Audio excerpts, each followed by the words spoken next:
Merci à vous tous et vous toutes d'être ici. Ça me fait grand plaisir. Je vais vous parler aujourd'hui d'un projet de recherche qu'on a commencé en 2011, assez complexe, pour lequel on avait assez peu d'informations au départ. Alors, je tiens à préciser, à insister sur les fondements du programme de recherche qui s'appuie beaucoup sur la complémentarité des membres de l'équipe. Parce qu'on a ici on a fait des liens entre l'ergonomie, de la sécurité et la connaissance d'un secteur qui est assez complexe, les pêches. Et ça nous prenait donc une équipe assez multidisciplinaire. Mais les interlocuteurs principaux, comme on va le voir, c'est un milieu assez complexe avec différentes instances gouvernementales et institutionnelles et beaucoup de réglementations, et sans compter les caractéristiques très diversifiées des bateaux qu'on retrouve selon les régions. Alors, un des fondements, c'était de miser sur cette complémentarité-là et sur la confiance les uns avec les autres. Et aussi, on partait du principe que la pêche est un vieux métier, qui a ses traditions, mais qui a aussi beaucoup de compétences qui ont été développées au fil des années. Et qu'on avait, on partait avec le principe de reconnaître des savoirs de prudence et des bonnes pratiques de travail chez les pêcheurs et de les faire ressortir, de faire ressortir les conditions qui les permettaient et aussi de la nécessité de partager ces connaissances et ces compétences-là.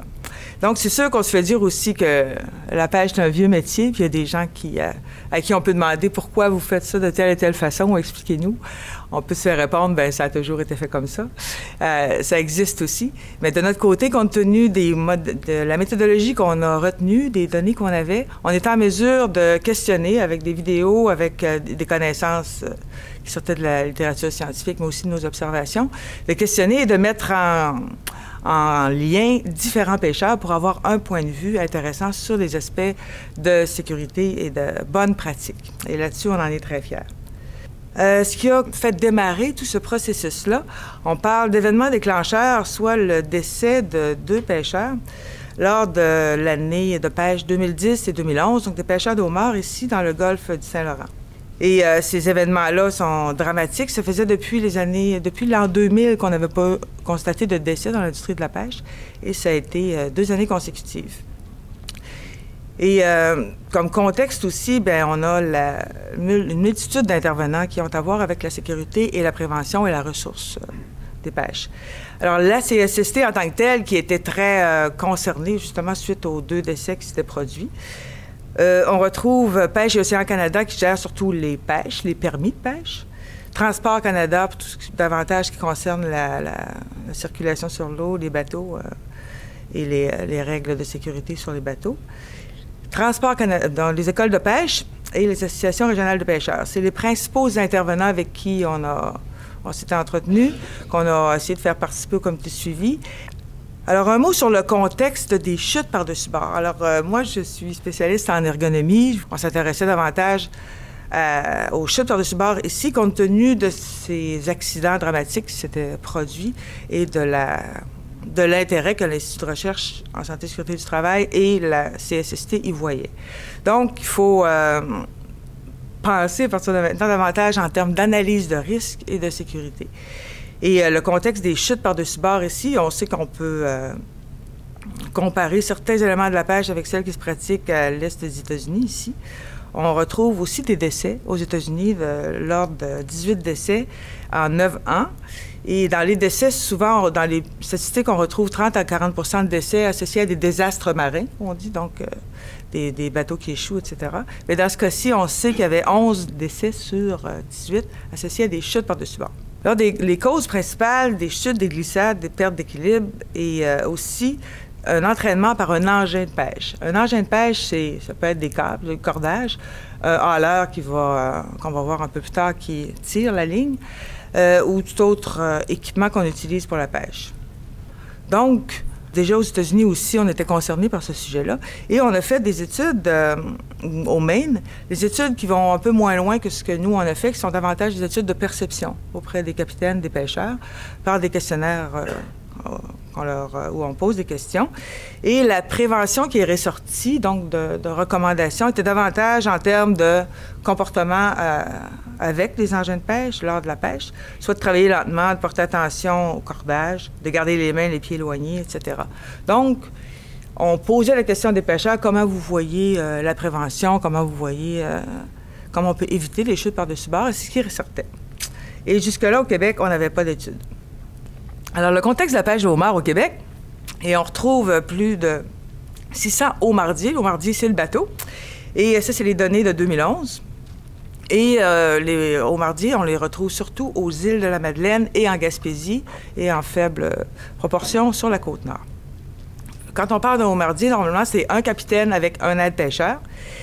Et comme contexte, on retrouve aussi une réglementation qui est très stricte, à l'effet que la taille des casiers est réglementée, la taille des captures aussi, des homards aussi. Les homardiers, on a le droit de faire une seule levée par jour. La saison est très courte. L'heure et la date du début de la saison est déterminée par réglementation de Pêche et Océan Canada. Donc, c'est un contexte où il y a beaucoup d'intervenants, d'interlocuteurs, c'est très réglementé. Et les pêcheurs sont des propriétaires indépendants, autonomes, qui ont habituellement leur propre bateau avec leur équipage. Comme autre contexte aussi, pour se donner une idée, un casier pèse environ de 35 à 45 kilos. Alors, un casier est lesté avec la partie du fond est en ciment pour aller au fond de l'eau pour accueillir le homard. Alors, normalement, un pêcheur au Québec va avoir un permis autour de 250 casiers, donc entre 235 et 279. Et normalement, les casiers vont être attachés à une ligne, qu'on va appeler une ligne maîtresse, dans laquelle on va compter 7 à 10 casiers, et pas plus. Alors, au bout de cette ligne-là, on va retrouver du cordage aussi, où on va avoir une bouée, et c'est comme ça que le capitaine va pouvoir détecter sa ligne. Alors, le cordage d'une ligne, c'est au moins 150 mètres. Et vous pouvez voir, avec au nombre de lignes qu'on a 30 à 40 lignes pour un permis. Et chacune de ces lignes-là va être levée à chaque jour. Alors, ça fait des kilomètres de câbles, de cordage, qui vont être manipulés. Donc, ils vont être mouillés, qui vont être manipulés sur une surface qui bouge, et avec souvent des algues, des embruns, etc. Alors, puis on voit des efforts de manutention également, quand on parle de 35 à 45 kilos qui est manutentionné. Alors déjà, on peut concevoir que c'est tout à fait à risque. Alors, le projet qui nous intéresse, c'est donc d'analyser les activités de pêche et d'identifier les risques de chute par-dessus bord et les facteurs qui peuvent aggraver ces risques-là. On veut documenter les moyens de prévention collectifs et individuels pour être adaptés aux homardiers. Alors, les documenter, ça veut dire avoir des perceptions des pêcheurs à ce sujet, que nous, on se fasse notre propre idée avec nos observations, nos analyses, mais aussi qu'on ait une validation de notre analyse de la question. Et avec les pêcheurs, d'identifier les pistes les plus prometteuses de réduction des risques. Et avec toujours en tête, compte tenu de notre contexte, l'importance de mobiliser les principaux acteurs de la prévention dans le domaine des pêches. Alors, ce qu'on a fait une revue de littérature et grâce à Mérinov, on a pu faire du réseautage d'experts. Il était déjà en lien avec plusieurs institutions maritimes. On a dû créer un comité de suivi très tôt dans le projet. Ensuite de ça, bien, on a dû, avec la revue de littérature qu'on a fait, on a créé un questionnaire d'entrevue et on savait que ça prendrait à peu près 1 heure à utiliser, donc avoir des données que l'intervieweur prenait en main lors de l'entrevue. Et on voulait aussi observer des activités de pêche.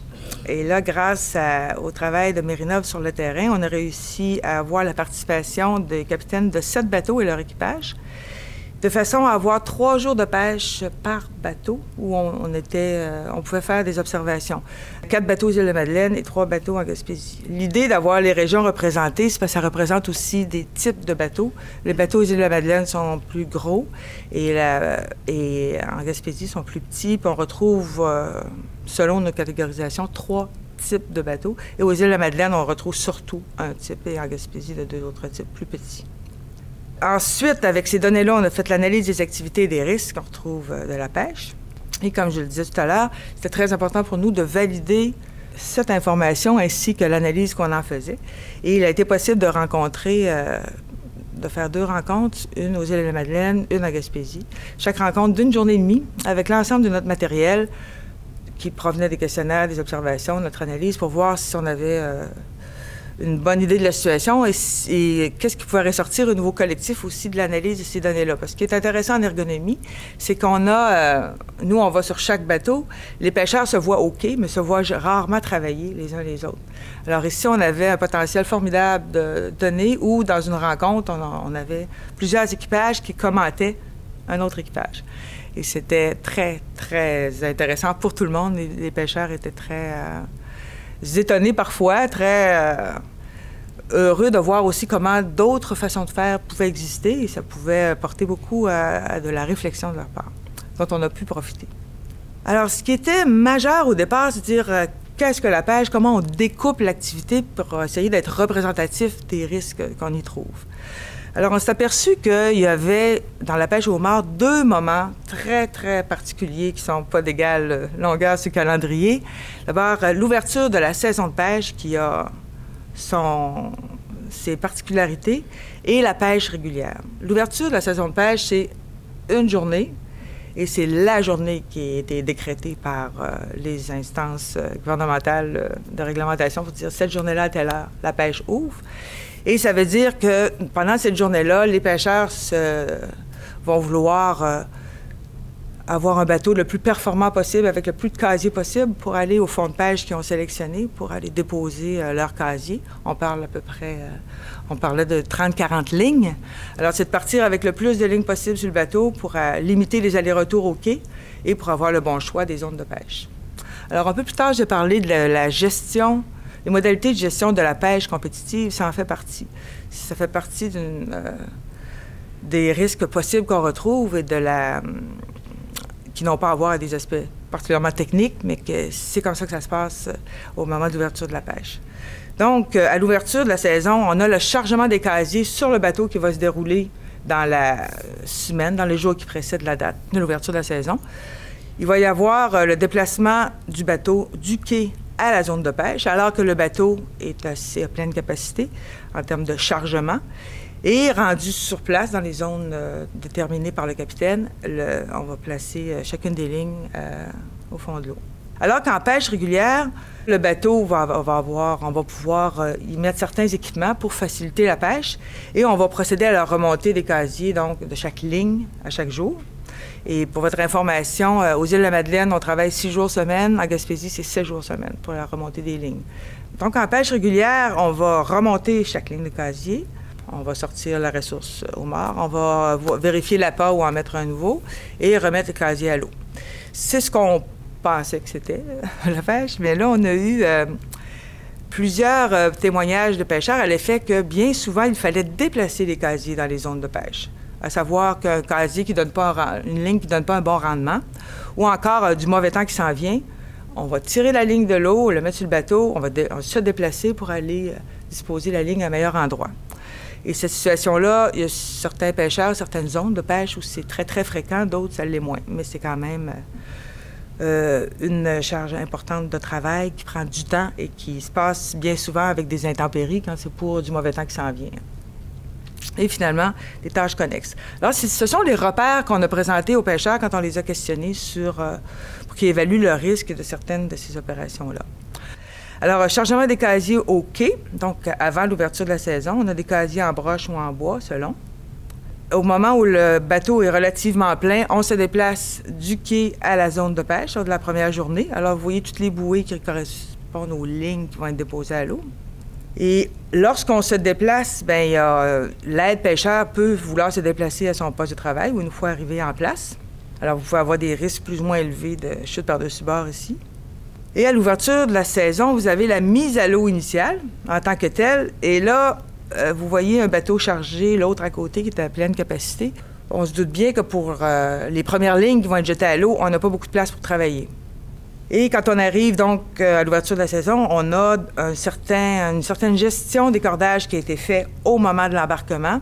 Et normalement, les pêcheurs, plusieurs d'entre eux nous disaient, celui qui a chargé, c'est celui qui jette. Donc, il faut connaître son câblage pour pas qu'il arrive de mauvaises situations parce que ça va assez vite. Il est question ici de mettre des casiers à l'eau.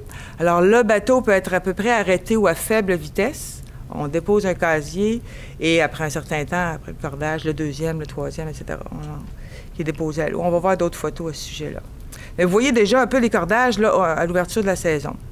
Alors, la première rangée qui est jetée, vous voyez ici, c'était un cas de variabilité qu'on aime noter en ergonomie. Le câblage était du câblage neuf de l'année, qui s'aplatit beaucoup moins, qui se place beaucoup moins. Alors que si ce câblage-là avait 1 an ou 2 d'usure, il serait plus tassé. La pêche régulière, maintenant, on parlait de 2 moments particuliers, l'ouverture, la pêche. Là, on a ces opérations-là qu'on va voir rapidement. Je vous parlais que donc le bateau, une fois qu'il était chargé, on a procédé à l'ouverture de la saison, on peut y installer de l'équipement, plus ou moins amovible, on peut dire. Alors, on a souvent constaté donc l'aménagement du bateau avec ce qu'on appelle une table, dans laquelle vous voyez des contenants qui contiennent les appâts. Et ça va être le meilleur endroit pour mettre l'appât dans la cage au mât. Vous avez aussi un haleur à l'arrière du bateau qui va permettre de tirer les lignes de l'eau. Et au centre du bateau, du côté gauche, vous allez avoir un vivier, les endroits où on va mettre le homard. Vous voyez ici la présence d'un tapis aussi qui a l'air fort estimé de la part des pêcheurs de façon générale pour éviter de glisser sur le pont. Alors, la remontée des casiers, je voulais vous montrer cette photo-là, on va y revenir un peu plus tard. Il est question de... On voit très bien la posture qui est différente chez les 2 pêcheurs. Parce que quand on dit posture penchée, on a plus de risque d'être entraîné si jamais il arrive une vague ou s'il arrive un coup de vent, un plus grand danger de chute par-dessus bord. Alors, on s'est dit, on va essayer de penser à une posture plus droite qui fait en sorte qu'on ait moins de possibilités d'être entraîné. Et ça va avec l'aménagement du bateau. Vous voyez un haleur à droite qui est différemment posé, qui a d'autres caractéristiques de l'autre qui est caché par le pêcheur. Là. Mais il y a un leurre aussi qui tire la corde de la ligne et ça fait en sorte qu'on peut avoir une posture beaucoup moins à risque d'un côté que de l'autre, à risque au niveau musculo-squelettique, mais aussi de chute par-dessus bord. Il y a certaines difficultés qui ont été observées, mais dont on nous a parlé lors des entrevues. Il est question d'arriver à un endroit, on voit en haut de la photo une cage au mât qui s'en vient, mais qu'il y a une autre ligne par-dessus, un autre câble. Alors, ça peut arriver que les fonds qui sont recherchés le soient par plus d'un pêcheur et on peut avoir des lignes superposées de cage au mât. Dans ces cas-là, il va falloir travailler donc avec des postures qui peuvent être dangereuses, à faire des efforts et à régler le problème. Toujours sur une plateforme qui bouge et qui est soumise aux intempéries. Alors, on a ici donc les casiers qui sont positionnés sur la table qu'on a vu tout à l'heure. Vous voyez ici, on a un cordage qui est le long de la table, le haleur en haut à gauche. Et à ce moment-là, donc, les appâts sont mis et avec une coordination avec le capitaine, on va tenir compte de la vitesse du bateau et on va avoir à pousser, le pêcheur va avoir à pousser la cage pour qu'elle parte. Alors, s'il y a un amoncellement de câblage à terre, sur le pont, il y a évidemment plus de risques que si, comme dans ce cas-ci, le câblage est bien positionné.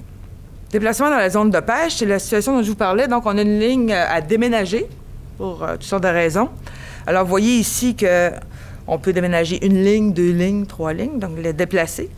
Et ici, on a plusieurs casiers qui sont disposés sur le bateau comme on peut, de façon à minimiser les manutentions. Mais pendant le déplacement, ces casiers-là, il faut qu'ils tiennent, malgré les vagues, etc., pour se rendre à une nouvelle destination.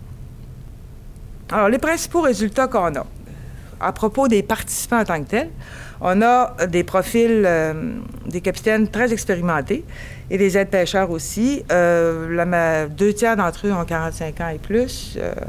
La majorité des capitaines ont 20 ans d'expérience. Et voici ce qu'on a comme résultat. À l'ouverture de la saison, donc la mise à l'eau des casiers, la première fois, on a la perception du risque de la part des pêcheurs la plus élevée, à 4,8 sur 10. À la pêche régulière, c'est la remise à l'eau des casiers.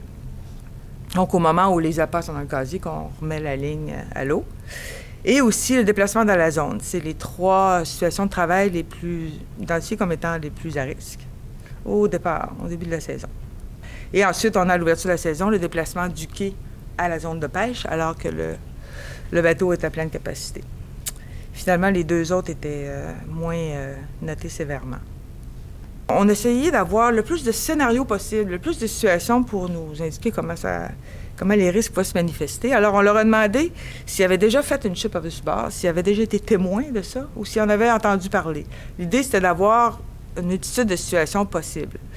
Donc, on parle d'incidents, de passés proches. On en a, au total, ramassé 50, de la part des témoignages des travailleurs. Et à l'ouverture de la saison, on en rencontre quand même 13, ce qui est important, à peu près 25 %. Et lors de la pêche régulière, on en retrouve aussi. Alors, vous imaginez, les remontées à la pêche régulière, c'est plusieurs semaines. Hein? Dans la saison, on parle d'une saison qui commence en avril, qui finit début juillet ou plus tard. Alors, à l'ouverture de la saison, c'est une journée et on retrouve quand même un bon nombre d'incidents de passés proches à la mémoire des pêcheurs.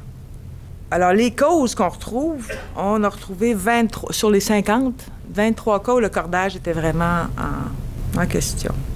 Un élément qu'on ne connaissait pas non plus, qu'on a appris à découvrir avec nos observations, les discussions, c'est le mouvement d'attraper la bouée. On a ici 5 cas.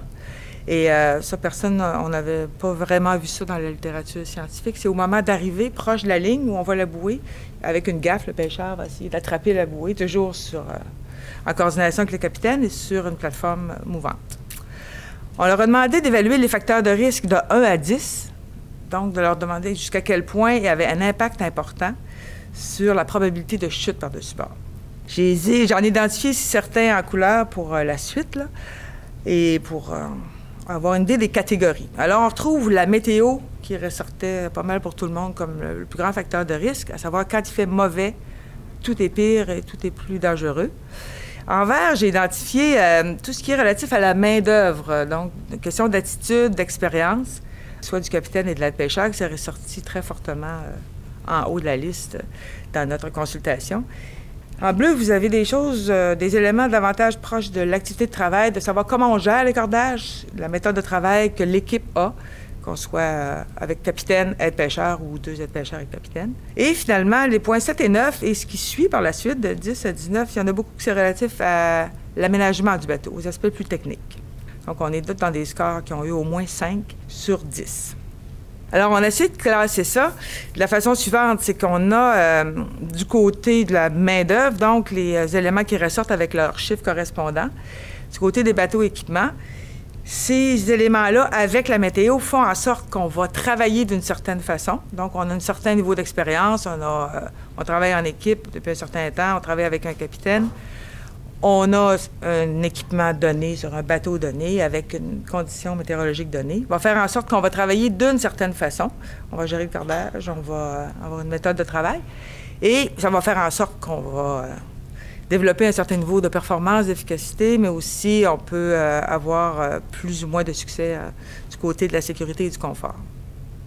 Des stratégies de prévention extraites des questionnaires de perception des risques. Donc, les pêcheurs, ce qu'ils nous ont dit au moment de l'entrevue, était de cet ordre-là. Donc, on parlait d'éléments techniques aussi, l'amélioration de l'adhérence du pont, la table du carreau, installer des dispositifs de sécurité, des aménagements adéquats des heures de travail. Et ce qui est en blanc, davantage des notions associées à du comportement ou des façons de faire. On a donc fait la rencontre de validation dont je vous parlais tout à l'heure. On voulait leur présenter nos résultats et discuter aussi des informations qu'on avait recueillies avec eux. Et on a eu des pistes d'intervention. Notamment, la météo pouvait dire on ne peut rien y faire, mais le mauvais temps, c'est grave. C'est des situations qui aggravent beaucoup la sécurité et ça augmente de façon exponentielle, donc. Alors, on estime que la météo, mais aussi pas mal d'aspects liés à la première journée de pêche, va avec la sensibilisation et des attitudes de prudence qui misent sur des dynamiques collectives, soit à l'intérieur d'un bateau ou quai de pêche ou avec les associations de pêcheurs, à savoir une décision de sortir ou pas quand il ne fait pas beau. S'il n'y en a aucun qui sort, bien, il y aura moins de risques cette journée-là. Il peut y avoir aussi des comportements de réduction de vitesse dans le cas quand le mauvais temps est de la partie. Donc, ça, c'est possible d'intervenir à ce niveau-là, pas vraiment au niveau technique, davantage au niveau de sensibilisation, formation. D'autres pistes d'intervention, la gestion des cordages. On nous parlait que c'était le plus grand risque de chute à bord. Comment on dispose de cordage, comment on peut le surveiller en permanence, le replacer si nécessaire, toujours sur un bateau instable. Alors ici, bien sûr, il y a question de formation, de comment on travaille, mais aussi de caractéristiques du bateau qui vont permettre la façon de gérer ce cordage-là, de le placer. Évidemment, comme on l'avait vu sur une photo précédemment, c'est assez évident pour une table support casier. Vous voyez la photo d'en haut où on a la table permet d'y déposer le câblage de la ligne de homard. Ce n'est pas le cas de la photo du bas. Alors, le câblage n'est pas du tout aussi encombrant en haut qu'en bas. Et ça fait un travail beaucoup plus sécuritaire. Mais en même temps, ça demande des méthodes de travail qui soient très adaptées parce qu'il faut le placer, le cordage, il faut prendre le temps, il faut apprendre à travailler de cette façon-là. La même chose en ce qui concerne les bateaux et équipements, donc l'aménagement du pont qui tient compte des lignes dans la zone et l'adhérence. Alors, c'est des exemples, on en avait comme ça, une quarantaine qu'on a regroupés. Alors, pour terminer, donc c'était une recherche qui visait à mieux connaître l'activité des pêches pour savoir comment on peut agir sur de la prévention. Mais ce qui s'en vient est davantage associé à de l'action. Alors, jusqu'à maintenant, on a fait de la présentation, on s'est associé avec un comité de suivi pour faire connaître les résultats de la recherche. Et là, on est rendu donc aux activités de valorisation sur un niveau d'intervention qui sera au niveau des personnes, donc de la sensibilisation, de la formation, avoir du beau matériel, avoir des témoignages où on a des gens qui nous parlent de conditions facilitantes, des meilleures conditions pour avoir de la sécurité sur les bateaux en termes de chute par-dessus bord. Et par ailleurs, des aménagements possibles sur les bateaux qui nous permettraient de maintenir des comportements ou des méthodes de travail sécuritaires.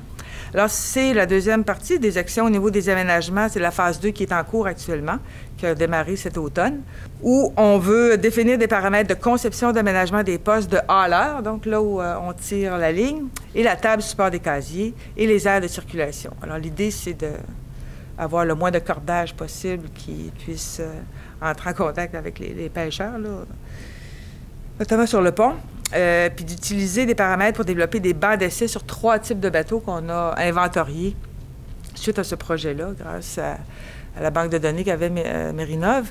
Donc, des petits 3 types de bateaux, un particulier aux Îles-de-Madeleine et 2 qu'on retrouve en Gaspésie. Et évidemment, ce qui nous intéresse, c'est comment les pêcheurs vont concevoir avec leurs ressources avec lesquelles ils travaillent habituellement, là, les machines shop du coin ou les ateliers de soudure, etc. Donc, comment ils vont travailler, on va suivre ce processus-là, mais aussi comment ils se laissent, je dirais, convaincre ou intégrer des notions de cette nature-là, de sécurité, à l'intérieur de décisions de conception. Alors voilà, c'est l'essentiel. Donc, le titre, c'est les critères d'aménagement des postes de hauler de support casier pour les hauts-mardiers. Co-développement avec les pêcheurs, validation sur banc d'essai et stratégie d'implantation. C'est financé par l'IRSST. On a actuellement analysé des situations de référence de conception, plusieurs centaines. Les concepteurs actuellement élaborent des plans avec Mérinov et on pense à des rencontres de faisabilité d'ici la fin février pour faire des essais, donc de ces bancs d'essai à la saison de pêche 2015. Alors, pour en savoir plus, vous consultez notre beau rapport qui est publié ici sur le site de l'IRSST. Merci.